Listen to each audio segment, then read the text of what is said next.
Hello guys. सभी को जैसा कि मैंने कहा था स्टैंडर्ड कॉस्टिंग का जल्दी लेक्चर आने वाला है, तो वो लेक्चर में लेके आ गया हूँ।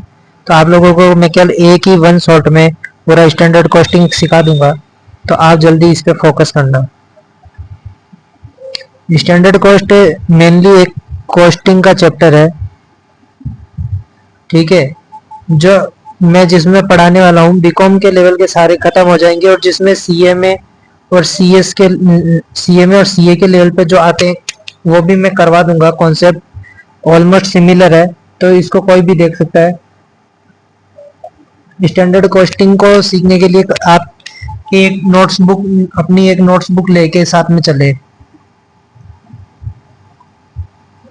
ठीक है, और उसमें साथ में लिखते जाए मेरे साथ। तो मैं स्टार्ट कर रहा हूँ। सबसे पहले एक स्टैंडर्ड बजट होता है, उसके अंदर एक स्टैंडर्ड क्वांटिटी और एक स्टैंडर्ड प्राइस होता है, जिसमें एक ए है और एक बी है, जिसकी स्टैंडर्ड क्वांटिटी आप लोगों को दे रखी है। उसका इनपुट आएगा, इसको जैसे आप लोग ऐड करोगे तो आपको आएगा इनपुट। इनपुट में से आप लॉस माइनस करोगे तो आप लोगों के पास आएगा आउटपुट। अब इसमें जैसे मैंने स्टैंड एस क्यू लिख रखा था, तो आप लोगों को ये दे रखा है मैंने, इस क्यू को स्टैंडर्ड क्वांटिटी कहते हैं और एस बी को स्टैंडर्ड प्राइस कहते हैं। तो ये तो आ गया आपका क्लियर। अब इसी में एक्चुअल होता है, एक्चुअल में एक्चुअल क्वांटिटी दी होती है और एक्चुअल प्राइस दी होती है, और इसमें भी इनपुट आता है और जो लॉस दिया था उसको माइनस करके आउटपुट आ जाता है। तो उसको कहते हैं एक्चुअल क्वांटिटी एक्यू को, और एपी को कहते हैं एक्चुअल प्राइस। ठीक है, आप लोग स्क्रीनशॉट साथ साथ में लेते रहना।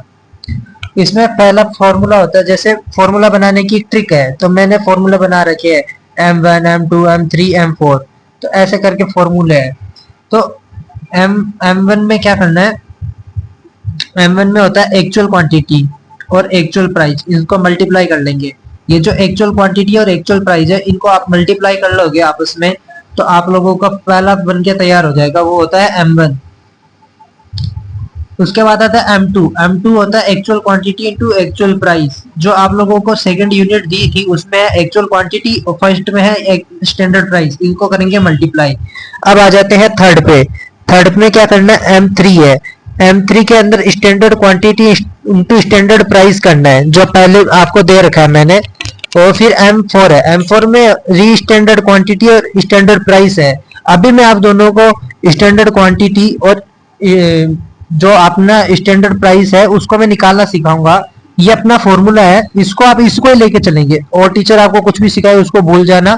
ये सबसे इजी है, इससे इजी आपको मिलेगा नहीं। अब जैसे मैंने आपको कहा था, तो ये है स्टैंडर्ड क्वांटिटी। अगर कभी भी स्टैंडर्ड क्वांटिटी कब निकलती है, जब अगर आउटपुट जो स्टैंडर्ड का आउटपुट और बजटेड, जिसको कुछ भी बोल सकते हो आप, और अगर एक्चुअल का आउटपुट अलग अलग आता है तब इसको बदलना होता है। और अगर कुछ चेंजेस नहीं है तो जो स्टैंडर्ड क्वांटिटी का पहले से दे रखा है वही ले लेंगे। अब जैसे मैं एज्यूम कर रहा हूँ कि कुछ चेंजेस है, तो उसके लिए फॉर्मूला होता है। अब जैसे स्टैंडर्ड क्वांटिटी है, उसके लिए फॉर्मूला क्या होता है, जो स्टैंडर्ड क्वांटिटी की ऊपर वैल्यू दे रखी है, जैसे ए में एक कोई वैल्यू और बी में कोई वैल्यू है, उधर उससे मतलब है इधर। तो अब मान लेते हैं कि ए की कोई वैल्यू है और उसका जो स्टैंडर्ड क्वांटिटी की जो क्वांटिटी दे रखी है, मान ले ए में 50 है और उसका आउटपुट कितना आया, उसका आउटपुट मान लो आया, स्टैंडर्ड क्वांटिटी दे रखी है अपन लोगों को। अब उसको निकालने का एक तरीका है, स्टैंडर्ड क्वांटिटी के लिए आप लोगों को जो ए के अंदर मान लो 50 यूनिट दे रखी है और आउटपुट में 100 दे रखी है स्टैंडर्ड के, और जो एक्चुअल क्वांटिटी है उसका आउटपुट आप लोगों को दे रखा है 120, तो ये उसके लिए फॉर्मूला बनता है। अब जो स्टैंडर्ड वैल्यू थी 50 थी, डिवाइड बाय 100 इंटू 120। अब जो भी आपका आंसर आएगा, अब वो इसकी स्टैंडर्ड क्वांटिटी बन जाएगी। समझ में आया? अब वही रीस्टैंडर्ड क्वांटिटी, रीस्टैंडर्ड क्वांटिटी मतलब क्या हो गया, जो आपकी इनपुट होती है, ये जो इनपुट है, इनपुट अगर स्टैंडर्ड स्टैंडर्ड क्वांटिटी का इनपुट और एक्चुअल क्वांटिटी का इनपुट आप लोगों के अलग अलग आता है, तो उसके कंडीशन पे आप लोगों को बदलना पड़ता है। तो आप लोग ये मत सोचो कि वीडियो स्लो चल रही है, अगर ये फॉर्मूला क्लियर होंगे तो आप लोग सब कुछ कर पाओगे। स्टैंडर्ड क्वांटिटी के लिए आपको जो स्टैंडर्ड वैल्यू दे रखी है डिवाइड बाय जो स्टैंडर्ड इनपुट होगा और एक्चुअल इनपुट होगा। अब मान लो ए की वही ले लेते हैं, 50 ले लेते हैं, और स्टैंडर्ड इनपुट है अपना मान लो 170 है, और एक्चुअल का इनपुट आ रहा है अपना 150, तो अपने को बदलना पड़ेगा। 50 डिवाइड बाय 170 इंटू 130, 30 लिया था तो 130 ले लेंगे। अब जो भी आंसर आएगा अब उसको ले लेंगे, ठीक है। अब चलते हैं अपन स्टैंडर्ड वैल्यू, एसवी को, एसओ को क्या कहते हैं, स्टैंडर्ड आउटपुट, और एसआई को क्या कहते हैं, स्टैंडर्ड इनपुट। अब अपन आ रहे हैं वेरिएंस, फॉर्मूला ऑफ वेरिएंस पे आ रहे हैं, ठीक है। पहला है एमसीवी, इनके नाम आपको मैं पूरा बता दूंगा, मेरे पास सारे लिखे हुए हैं। Material cost variance, material cost variance में क्या होता है, जो अपना M3 निकाले थे और M1 इन दोनों को लेस करेंगे तो अपने पास आ जाएगा MCV, ठीक है। और उसके बाद MPV दे रखा है। MPV में क्या होगा, जो M2 है अपन ने निकाला था उसमें से अगर M1 माइनस कर देंगे तो अपने पास आ जाएगा MPV, ठीक है। और MUV में क्या होगा, जो M3 निकाला था अपन ने उसमें से अगर M2 माइनस कर देंगे तो अपन लोगों के पास आ जाएगा MUV। और MMV में क्या होता है कि M4 माइनस M2 करना होता है, और MYV में M3 माइनस M4 करना होता है। अब इनके आपको मैं पूरे नाम दिखा देता हूँ। MCV को क्या कहेंगे, मटेरियल कॉस्ट वेरिएंस। MPV को क्या कहेंगे, मटेरियल प्राइस वेरिएंस। MUV को क्या कहेंगे, मटेरियल यूजेस वेरिएंस। MMV को क्या कहेंगे, मटेरियल मिक्स्ड वेरिएंस। MYV को क्या कहेंगे, मटेरियल यील्ड वेरिएंस। तो आप लोगों को फॉर्मूले यहाँ तक ही रिवाइज करने हैं। अब इनको आप नोट्स बना के अपने कॉपी में एकदम अच्छे से लिख लेना। ये अगर आपने लिख लिया तो आपको स्टैंडर्ड में वेरिएंस में आपका एक भी क्वेश्चन गलत नहीं होगा। अब आप लोगों की प्रैक्टिस के लिए मैं एक क्वेश्चन करवाऊंगा जिससे आपके सारे डाउट सॉल्व हो जाएंगे। तो ये आपके सामने ये क्वेश्चन है, इस क्वेश्चन का एक स्क्रीनशॉट ले लो आप लोग, ठीक है। स्क्रीनशॉट आई थिंक आपने ले लिया होगा। अब मैं क्वेश्चन स्टार्ट करवा रहा हूँ। इसमें क्या कह रहे हैं कि 40% ऑफ मटेरियल है वो ए का है और 20 रुपीज है उसकी। 60% ऑफ मटेरियल बी है ₹30 है। स्टैंडर्ड लॉस और expected in production in data given, यानी ये जो ऊपर का डाटा दिया हुआ है ये स्टैंडर्ड कॉस्टिंग का है। अब आ जाते हैं नीचे, नीचे दिया है 180 kg मटेरियल ए कॉस्ट और 18 रुपए का है, और 920 रुपए का मटेरियल है बी का जो 34 रुपीज का पर केजी है, और इसका लास्ट में 360 यानी 40 का लॉस हुआ है इधर, ठीक है।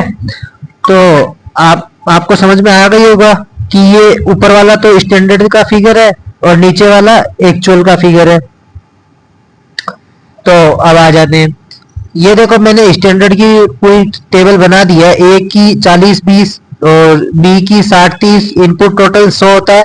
लॉस आपका 10 रुपए है और ये 90 रुपए हो गया।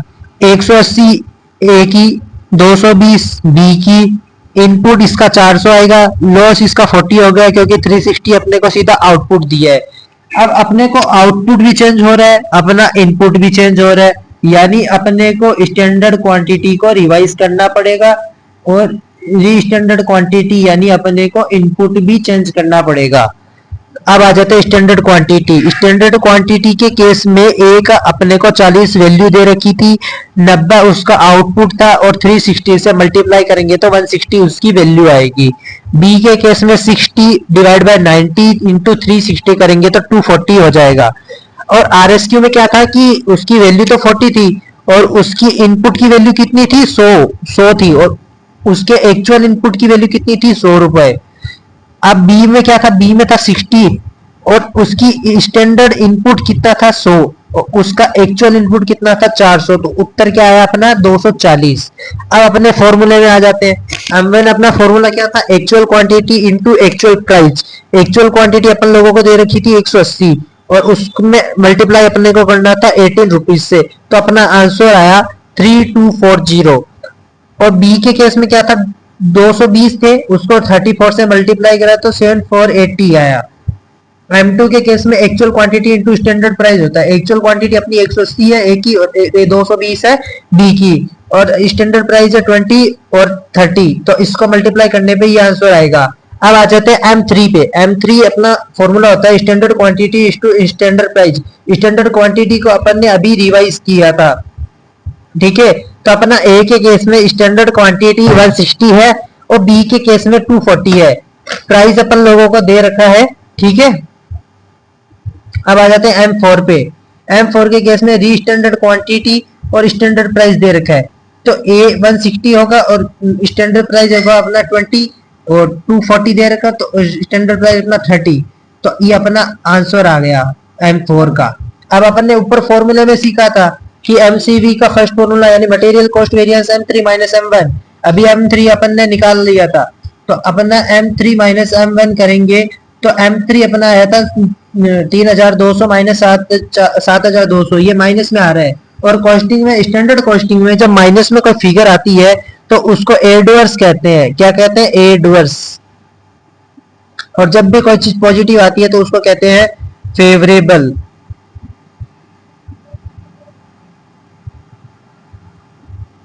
अब आ जाते हैं इसके बी में इसके वही है सिस्टम, M3 माइनस M1 करना है तो 7200 माइनस 7480, 280 फेवरेबल। और अगर अपन इसकी टोटल MC भी निकालेंगे तो 4280 एडवर्स आएगा इसका। ठीक है, अब आ जाते हैं इसके मटेरियल प्राइस वेरिएंस पे। मटेरियल प्राइस वेरिएंस इसका होता है M2 माइनस M1। तो ए अपना इसमें 3600 माइनस 7200 दे रखा है, तो इसमें भी नेगेटिव फिगर आ रहा है तो 3600 एडवर्स हो गया। बी के केस में भी ये होगा और टोटल इसका आ जाएगा 4480 एडवर्स। ठीक है, अब इसका material usages variance M3 minus M2 होता है। M3 अपना 3200 था ए का और बी का 7200 था। और M2 अपना ये है, ये दिया हुआ, ये देखो M2 ये रहा। तो इसमें फर्स्ट केस पे तो आ रहा माइनस फिगर, तो इसको एडवर्स कहेंगे और पॉजिटिव फिगर आते फेवरेबल हो गया। और इसका टोटल अपन निकालेंगे तो 200 फेवरेबल होगा इसका आंसर। अब आ जाता है material mixed variance. Material mixed variance में क्या करना होता है? M4 minus M2।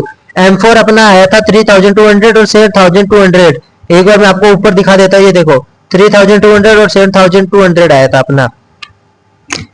तो अपन इसमें M4 की फिगर रख दी, इसमें M4 की फिगर रख दी और M2 की फिगर अपने को पता है, अपन ने ऊपर कैलकुलेट की थी। तो इनको जैसे करेंगे तो फर्स्ट वाला केस अपना आया एडवर्स में और सेकंड वाला है अपना फेवरेबल पे। इसका टोटल भी कितना हो रहा है? 200 फेवरेबल। अब करेंगे M3 माइनस M4, इन दोनों की ही फिगर सेम है इसलिए दोनों का आंसर नील आया, तो इसका टोटल आंसर नील हो गया। आई थिंक मेरे को जहां तक लगता है आपको स्टैंडर्ड कॉस्टिंग एकदम प्रॉपर्ली समझ में आ जाना चाहिए। अगर आप लोग इस पे 100 लाइक करा दोगे तो मैं आपको इसकी PDF भी प्रोवाइड करवा दूंगा जो मैंने नोट्स बनाए हैं। तो उसके लिए आप लोगों को लाइक करना होगा और अच्छे अच्छे कमेंट करने होंगे। तो ये चैप्टर यहीं पे फिनिश होता है। ठीक है, स्टैंडर्ड वेरिएंस के केस में अगर आपको लेबर भी सीखना है तो कमेंट में पार्ट कर देना, मैं लेबर के रिलेटेड भी इसका स्टैंडर्ड का बना दूंगा और उसके भी ऐसे ही शॉर्ट नोट्स बना दूंगा मैं, जिससे आपको इजीली रिवाइज हो जाएगा। बाकी आपका वन शॉट में मैंने जैसे कहा था, आपका वन शॉट में मैंने खत्म कर दिया है लेक्चर को। तो आप लोग अच्छे से अब इसको रिवाइज करो और जो भी क्वेश्चन में कोई भी दिक्कत हो तो मुझे कमेंट में बताना, मैं दूसरा क्वेश्चन ला दूंगा अगर अभी भी प्रॉब्लम आ रही है तो। आज के लिए बस इतना ही, धन्यवाद।